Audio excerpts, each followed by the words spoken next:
नमस्कार, KP news के bulletin में आपका स्वागत है। मैं हूं अश्विनी आपके साथ। चलिए शुरू करते हैं आज की खबरों का सिलसिला। उससे पहले एक नजर आज के मुख्य समाचारों पर। मादिगा और मादिगा उपजातियों के संगठनों का संघ 16 दिसंबर को बेलगाम में प्रदर्शन करेगा। बीदर शहर में आज सीपीआई द्वारा प्रदर्शन मार्च जिलाधिकारी कार्यालय पहुंचकर सौंपा ज्ञापन। एसएम कृष्णा वह राजनेता जिसने बेंगलुरु का वैश्विक आईटी मानचित्र पर स्थापित किया, सिंगापुर की तर्ज पर विकास का सपना देखा। कर्नाटक में पीडीएस को सुचारू बनाया जाएगा। मंत्री मुनियप्पा ने कहा कि 3.5 लाख अयोग्य बीपीएल कार्ड हटा दिए गए हैं। क्या सुप्रीम कोर्ट के दिशा निर्देशों की हुई अनदेखी, नूरी मस्जिद पर बुलडोजर चलने से छिड़ा संग्राम। हिमाचल प्रदेश में हुआ बड़ा हादसा, कई लोगों के मरने की आशंका।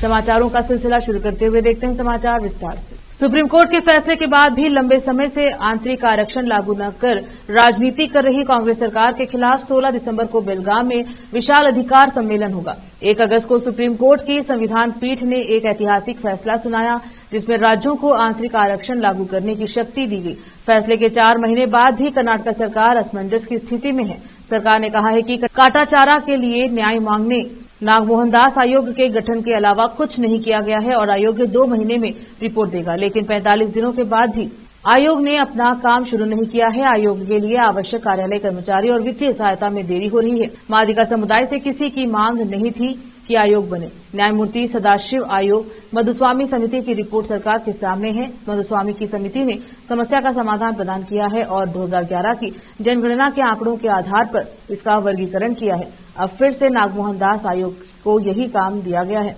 सरकार के इस धीमे उपेक्षापूर्ण रवैये पर नजर डालते तो साफ है कि वे वंचित दलित समुदायों को आंतरिक आरक्षण नहीं देना चाहते हैं। इस अवसर पर मादिगा डंडोरा राज्य काया के अध्यक्ष फर्नांडिस हिप्पलगांव, बीदर जिला अध्यक्ष विजय कुमार हिप्पलगांव, उपाध्यक्ष कमलाकर हेगड़े, जिला महासचिव स्वामीदास मेघा, औरा तालुका अध्यक्ष रविंद्र करंजी और अन्य उपस्थित रहे। कैमरामैन महेश की रिपोर्ट।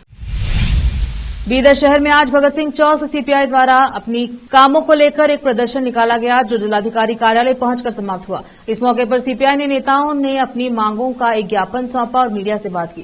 कैमरामैन पपुराज का कवरेज। रोकते हैं समाचारों का सिलसिला, लेते हैं छोटा सा ब्रेक।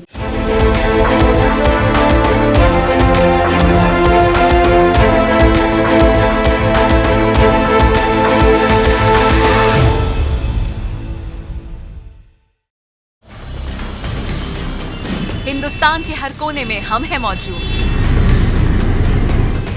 24 घंटे हालात पर गहरी नजर, खबरों से जुड़े चुपते सवालात और आपको दिखाता है धार्मिक, सामाजिक, राजनीतिक, लोकल और इंटरनेशनल न्यूज की सबसे बेहतर कवरेज, जो आपको रखती है हर पल बाखबर। देश और दुनिया भर की खबर के लिए देखते रहें KP news 24/7। Noor education trust Bidar की ओर से चलाए जाने वाला Noor MEd and BEd college Bidar, recognised by NCTE Delhi and affiliated to Bidar University, Bidar. Admission are open for the academic year 2024-25. विशेषज्ञ और सक्षम शिक्षकों द्वारा शिक्षा प्राप्त करने के लिए नूर एमएड एंड बीएड कॉलेज में दाखिला लें और शांत वातावरण में शिक्षा प्राप्त करें। बीदर शहर में बेहतर शिक्षा का एकमात्र केंद्र Noor MEd and BEd college, Shahpur gate, Bidar. Phone numbers 9945283920, 8482221297। Break के बाद स्वागत है आपका। देखते हैं समाचार देश के। सक्रिय राजनीति से संन्यास लेने के बाद भी अपनी उम्र का हवाला देते हुए सौम्या अमेरिका में शिक्षित वरिष्ठ नेता सोमनहल्ली मल्लैया कृष्णा ने शहरी मध्यम वर्ग के बीच अपनी राजनीतिक आभा बनाए रखी। अक्टूबर 1999 से मई 2004 तक मुख्यमंत्री के रूप में कृष्णा ने बेंगलुरु को वैश्विक आईटी हब बनाने में महत्वपूर्ण योगदान दिया। 92 वर्षीय नेता, जो अपने बेदाग परिधानों के लिए जाने जाते हैं, राज्य और केंद्र सरकार में कई उच्च पदों पर रह चुके हैं। उन्होंने मनमोहन सिंह के नेतृत्व वाली यूपीए सरकार में 2009 से 2012 तक केंद्रीय विदेश मंत्री और दिसंबर 2004 से मार्च 2008 तक महाराष्ट्र के राज्यपाल के रूप में कार्य किया। कृष्णा उन चंद नेताओं में से थे जिन्होंने संसद के दोनों सदनों और राज्य विधानमंडल के सदस्यों के रूप में काम किया। उन्होंने उप मुख्यमंत्री, कर्नाटक विधानसभा के अध्यक्ष और राज्य कांग्रेस अध्यक्ष सहित कई प्रमुख पदों पर काम किया। 1999 में कांग्रेस के उनके नेतृत्व में चुनाव जीता। मुख्यमंत्री के रूप में उन्होंने कई चुनौतीपूर्ण परिस्थितियों का सामना किया, जिनमें वन डाकू वीरप्पन द्वारा अपहृत कन्नड़ अभिनेता डॉक्टर राजकुमार को सुरक्षित छुड़ाना भी शामिल था। तत्कालीन गृह मंत्री और वरिष्ठ कांग्रेस नेता मल्लिकार्जुन खड़गे तथा अधिकारियों की एक टीम के साथ मिलकर कृष्णा ने संकट का कुशलतापूर्वक सामना किया। खाद्य एवं नागरिक आपूर्ति मंत्री के एच मुनियप्पा ने स्वीकार किया है कि कर्नाटक में 20% बीपीएल कार्ड अयोग्य लाभार्थियों के पास है।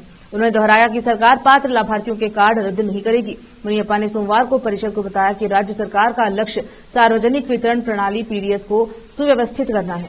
विधायक के टिप्पेस्वामी को जवाब देते हुए मंत्री ने आश्वासन दिया कि किसी भी पात्र बीपीएल कार्ड धारक को सूची से नहीं हटाया गया है।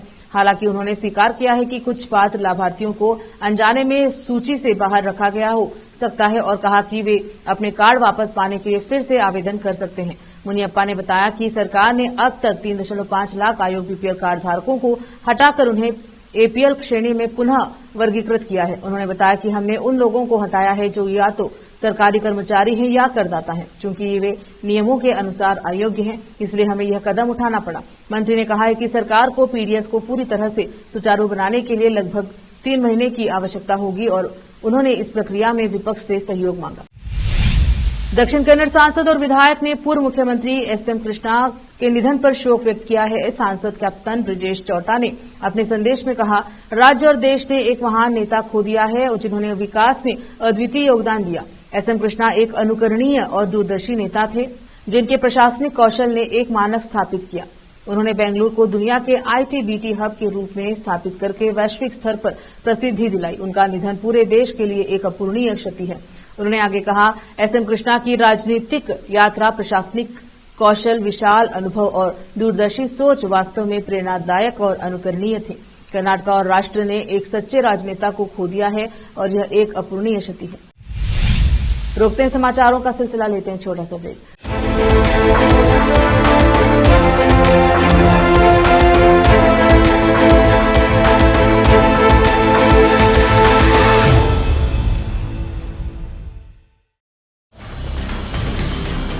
हिंदुस्तान के हर कोने में हम हैं मौजूद।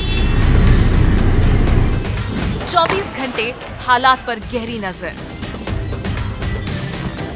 खबरों से जुड़े चुपते सवालात और आपको दिखाता है धार्मिक, सामाजिक, राजनीतिक, लोकल और इंटरनेशनल न्यूज की सबसे बेहतर कवरेज, जो आपको रखती है हर पल बाखबर। देश और दुनिया भर की खबर के लिए देखते रहें KP news 24/7। Noor education trust Bidar की ओर से चलाए जाने वाला Noor MEd and BEd college Bidar, recognised by NCTE Delhi and affiliated to Bidar University, Bidar. Admission are open for the academic year 2024-25. विशेषज्ञ और सक्षम शिक्षकों द्वारा शिक्षा प्राप्त करने के लिए नूर एमएड एंड बीएड कॉलेज में दाखिला लें और शांत वातावरण में शिक्षा प्राप्त करें। बीदर शहर में बेहतर शिक्षा का एकमात्र केंद्र Noor MEd and BEd college, Shahpur gate, Bidar. Phone numbers 9945283920, 8482221297। Break के बाद स्वागत है आपका। देखते हैं समाचार देश के। उत्तर प्रदेश के फतेहपुर में नूरी मस्जिद पर 13 दिसंबर से पहले बुलडोजर एक्शन को लेकर संग्राम छिड़ गया है। मस्जिद कमेटी का कहना है कि जिला प्रशासन ने कोर्ट की अवहेलना की है क्योंकि मामला अभी अदालत में है। वहीं जिला प्रशासन का कहना है कि कोर्ट ने बुलडोजर एक्शन पर स्टे या रोक नहीं लगाया था, इसीलिए कार्यवाही की गई। जिला प्रशासन पर सुप्रीम कोर्ट के उन दिशा निर्देशों की अनदेखी करने का भी आरोप लगा रहा है जिनमें कहा गया था कि बुलडोजर एक्शन से 15 दिन पहले नोटिस देना जरूरी है। आइए जानते हैं कि दोनों पक्ष अपनी दलील में क्या कह रहे हैं। मस्जिद कमेटी का दावा है कि नूरी मस्जिद करीब 180 साल पुरानी है। उसका कहना है कि मस्जिद का निर्माण 1849 में हुआ था। मस्जिद कमेटी का कहना है कि जब मस्जिद बनी थी तब यहां सड़क नहीं थी बल्कि जंगल था। ऐसे में अवैध निर्माण की बात गलत है। कमेटी का यह भी कहना है कि जानबूझकर मस्जिद को टारगेट किया गया है, क्योंकि इसे बचाने के लिए बाईपास बनाने की सलाह भी दी गई थी, लेकिन उस पर विचार नहीं किया गया। मस्जिद कमेटी ने कहा है कि इस मसले पर 13 दिसंबर को इलाहाबाद हाई कोर्ट में सुनवाई थी, इसलिए मस्जिद पर एक्शन पूरी तरह से गलत है। वहीं सुप्रीम कोर्ट के दिशा निर्देशों की अनदेखी के आरोपों पर जिला प्रशासन का कहना है कि बुलडोजर एक्शन से 45 दिन पहले ही मस्जिद को नोटिस जारी किया गया था। प्रशासन ने यह भी कहा है कि कोर्ट ने इस मामले पर स्टे नहीं लगाया था, इसलिए कार्यवाही नहीं की। कार्यवाही कहीं से गलत नहीं है। बता दें कि कुछ हफ्ते पहले ही कुछ बुलडोजर एक्शन को लेकर सुप्रीम कोर्ट ने गाइडलाइंस जारी की थी और कहा था कि जो भी उसका उल्लंघन करेगा उस अफसर पर एक्शन होगा। ऐसे में फतेहपुर जिला प्रशासन पर सुप्रीम कोर्ट के दिशा निर्देशों के उल्लंघन का आरोप लगाए जा रहे हैं। हिमाचल प्रदेश से एक बड़े हादसा की खबर सामने आ रही है। यहां एक बस का एक्सीडेंट हो गया है। इस घटना में कई लोगों के मरने की खबर है, साथ ही कई लोगों के घायल होने की भी बात सामने आ रही है। बताया जा रहा है कि इस बस प्राइवेट बस है और यह कुल्लू के आनी से छतरी जा रही थी। इसी बीच में सलगवाड़ पहुंचने पर बस हादसे का शिकार हो गई। करसोग छतरी आनी जा रही निजी बस एनपीटी शावड़ में शकेलहड़ के समीप दुर्घटनाग्रस्त हो गई। हादसे में बस में 20 से 25 लोगों के होने की सूचना है। यह हादसा कुल्लू जिले के दूरदराज क्षेत्र में हुआ है। घटना में बहुत से लोग बेहोश पड़े हैं, जबकि बस के परखच्चे उड़ गए। ऐसे में आशंका है कि हादसे में कुछ लोगों की मौत हुई होगी। आशंका जताई जा रही है कि लोगों की मौत हुई है। ताजा जानकारी के मुताबिक बस ड्राइवर की मौके पर ही मौत हो गई, वहीं बाकियों को अस्पताल में ले जाया गया। कुछ ही देर में मेडिकल रिपोर्ट जारी होगा, जिससे घायलों और मृतकों की संख्या साफ हो सकेगी। डीसी कुल्लू तोरू एस रवीश ने कहा है कि बस चालक की मौके पर ही मौत हो गई है। घायल यात्रियों को इलाज के लिए अस्पताल ले जाया गया है। हमारी टीम मौके पर मौजूद है। घायलों ने बताया है कि बस का पट्टा टूट जाने से यह हादसा हुआ। पट्टा टूटने के बाद बस अनियमित हो गई और 100 मीटर नीचे खड्डे में जा गिरी। राज्यसभा के सभापति जगदीप धनखड़ के खिलाफ विपक्ष ने अविश्वास प्रस्ताव पेश कर दिया है। कांग्रेस के नेतृत्व वाली इंडिया ब्लॉक ने धनखड़ पर पक्षपातपूर्ण कार्यप्रणाली का आरोप लगाया है। विपक्ष ने दावा किया है कि वह सदन की कार्यवाही के दौरान सत्ता पक्ष का पक्ष लेते हैं, विपक्ष की आवाज दबाते हैं। इस प्रस्ताव को पेश करने के लिए विपक्ष को 50 सांसदों के हस्ताक्षर की जरूरत थी। विपक्षी नेताओं का कहना है कि उन्होंने विपक्षी नेताओं के हस्ताक्षर कल सोमवार एकत्र कर लिए थे। धनखड़ के खिलाफ अविश्वास प्रस्ताव पेश होने के बाद यह राज्यसभा के किसी सभापति के खिलाफ पहला अविश्वास प्रस्ताव है। पिछले सत्र में विपक्ष के इसी तरह की चिंताएं जताई थी, लेकिन प्रस्ताव पर कोई कार्यवाही नहीं की गई थी।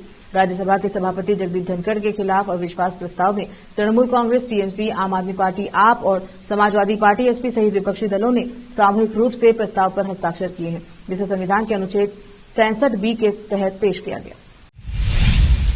महाराष्ट्र के सतारा जिले में स्थित कोलेवाड़ी ग्राम सभा ने भविष्य में होने वाले चुनाव को इलेक्ट्रॉनिक वोटिंग मशीन यानी ईवीएम के बजाय पारंपरिक मतपत्रों के जरिए कराने का प्रस्ताव पारित किया है।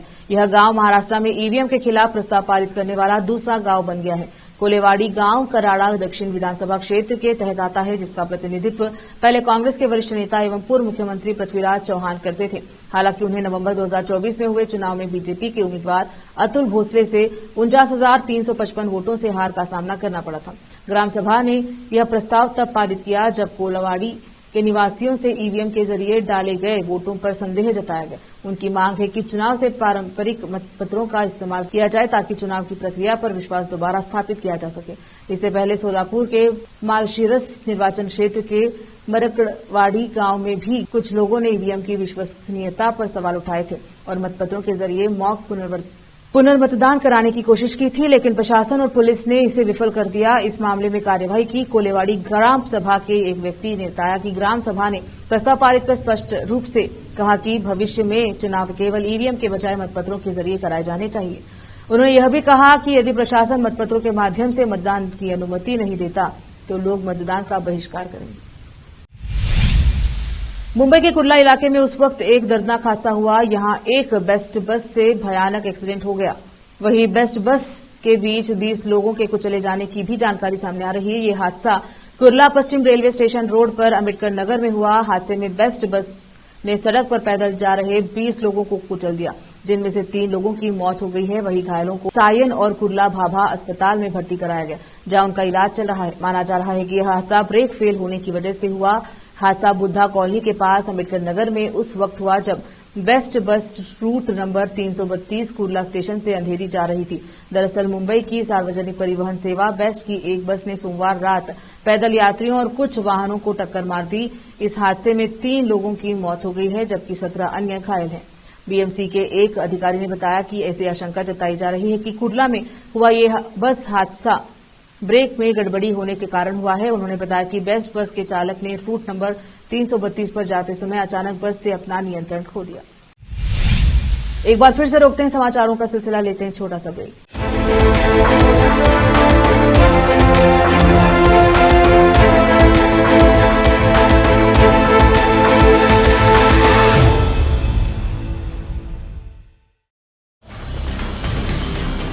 हिंदुस्तान के हर कोने में हम हैं मौजूद। 24 घंटे हालात पर गहरी नजर, खबरों से जुड़े चुपते सवालात और आपको दिखाता है धार्मिक, सामाजिक, राजनीतिक, लोकल और इंटरनेशनल न्यूज की सबसे बेहतर कवरेज, जो आपको रखती है हर पल बाखबर। देश और दुनिया भर की खबर के लिए देखते रहें केपी न्यूज 24/7।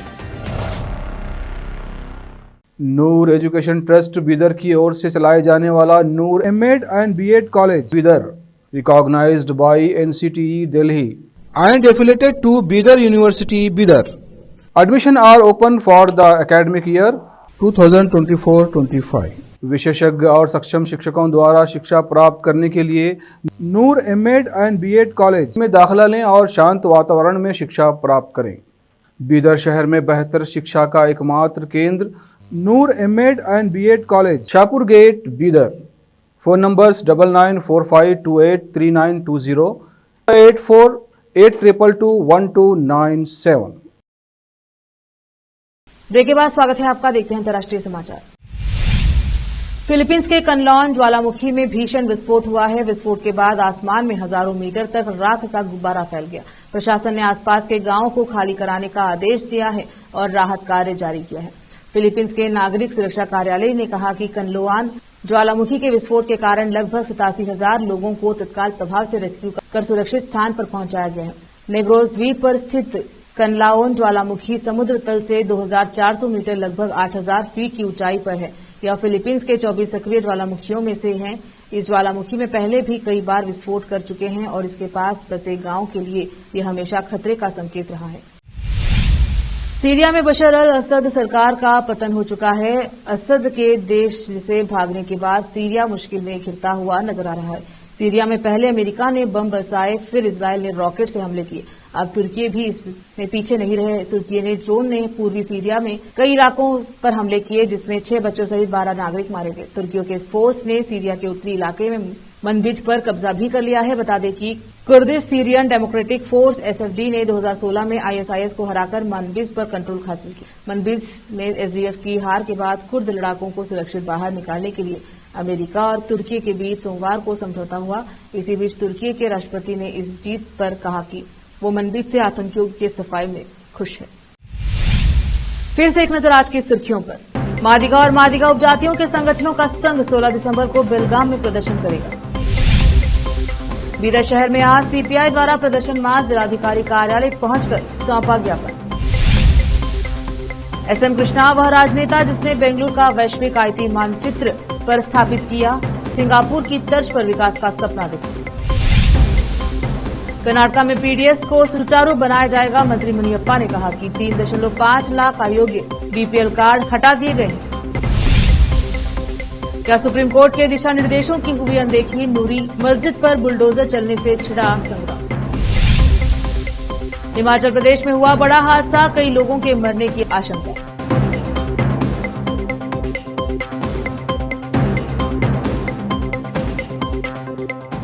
केपी न्यूज के बुलेटिन में अब तक के लिए इतना ही। देखते रहें केपी न्यूज 24/7। धन्यवाद।